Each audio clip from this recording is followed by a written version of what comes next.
रक्त उत्तर ऐकलं आणि त्या औरंगजेबाला सुचायचंच बंद झालं. अरे बैदेत कोण आहे हा का मी? पण तोच औरंगजेबाला विचारला दुसरा सवाल, सच बताओ संभा, हमारे कौन कौन से सरदार जो का फिरते तो मिले थे तुम्हारे साथ? तसा उसाळा माझा छावा. अरे तख्तासाठी रक्तावर उलटणारी जात नाही रामची. आई भवानीचे भूते आम्ही, या मातीसाठी सळसळत आमचं इमान बेईमान नाही होणार. या अद्रक औरंगजेब, या महाराष्ट्राच्या मातीत उभायस तू, या मातीतच तुझी माती करू. उगाच आमच्याच वाटेवर येऊन आमच्याशीच वाटमारी करणाराची त्याच्या वाटेवर जाऊन वाट लावल्याशिवाय आम्ही आमच्या वाटेवर परतत नाही. हा इतिहास आहे आमचा. संभाजी राजांचं हे दगदगतं उत्तर ऐकलं तो औरंगजेब म्हणाला, ये खुदा, ये मराठे खिलाते तो क्या रे अपने बच्चों को, कि वैसा एक भी शख्स पैदा नहीं होता हमारे जलाले में. अरे देवा, हे मराठे खायला तरी काय घालतात रे आपल्या पोरांना?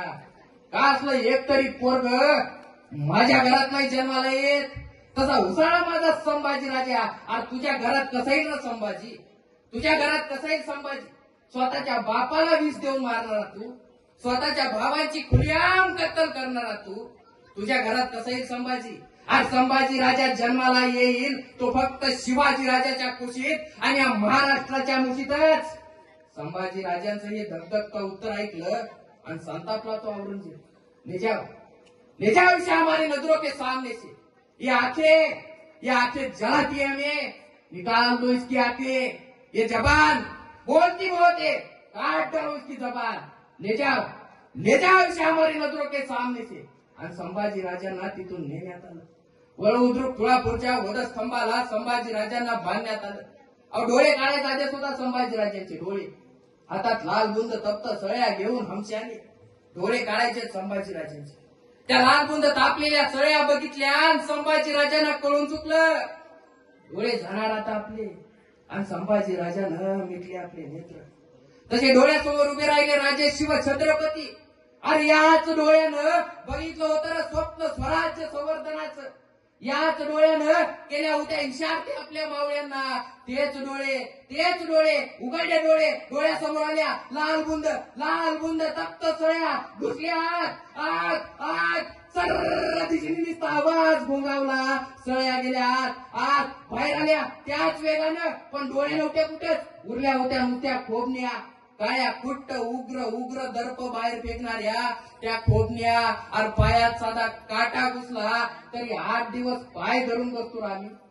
डोळ्यात लाल बुंद तप्त सळ्या गेल्या असतील, विंचवाड सारख्या वेदना मस्तकात थैमान वाजवत असतील. आणि किती सोसावर किती एखादा गेला असता शरण, जगला असता ऐश्वरामात, मग का नाही शरण गेला माझा संभाजी राजा?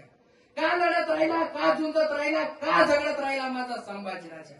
या मराठी माणसाच्या स्वाभिमानासाठी, या हिंदू धर्माच्या रक्षणासाठी आपण छत्रपती शिवाजी महाराजांचे पुत्र आहोत. या स्वाभिमानासाठी लढत राहिला, झुंजत राहिला छावा. सरदार आले संभाजी राजांची विचारपूस करायला, पण ये छावा न रुकेगा नाही झुकेगा. सरदार आले तसे वापस गेले, औरंगजेबाकडे गेले. औरंगजेब म्हणाला क्या बोल क्या रहे हो संभा? निकाल दिलो उसके आंखें, बहुत तड़प रहा होगा, रेत की भीख मांग रहा होगा. क्या बोल क्या रहे हो संभा?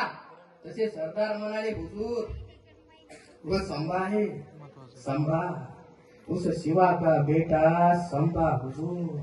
हुजूर ना रुकेगा ना ही झुकेगा. हुजूर उसकी आंखें निकाल दी, फिर भी वो आपको गालियां ही दे रहा है. क्या बकते हो? आंखें निकाल दी फिर भी गालियां दे रहे, आंखें निकाल दी फिर भी गालियां दे रहे. काट डालो उसकी जबान. गालियां बकती हमें, काट डालो. आणि सुरू झाला सजेचा दुसरा अंग. जीभ कापायची संभाजी राजांची, जीभ कापायची हो माझ्या संभाजी राजांची. पण जीभ कापणार कशी? संभाजी राजांचं तोंड तर बंद आहे आणि जीभ आत आहे, कशी कापणार? मग एकानं संभाजी राजांचं तोंड उघडण्याचा प्रयत्न केला, पण जबडा उघडेना. मग एकानं गालावर प्रचंड दाब जोर दिला, तरी पण जबडा उघडेना. मग एकानं मस्तकावर प्रहार केला, तरी पण जबडा उघडेना. अरे उघडेल कसा रे? वाघाचा जबडा येतो, वाघाच्या जबड्यात घालून हात मोजेल दात. ही आमची अवकाश सांगणारा संभाजी राजे आहे त्यो. पण त्याच वेळी एकाने युक्ती केली, संभाजी राजांचं नाक दाबून धरलं. श्वास घेण्यासाठी एका जीव असा तड तड तड तड तड पडला. श्वास घेण्यासाठी जसं तोंड उघडलं तसं हमशीत पकडली जीभ, ओढी ओढी ओढी बाहेर सरक. तोंडातून उघडलं नुसतं लाल बंद. जीभ पडी होती तिथं वळवळत.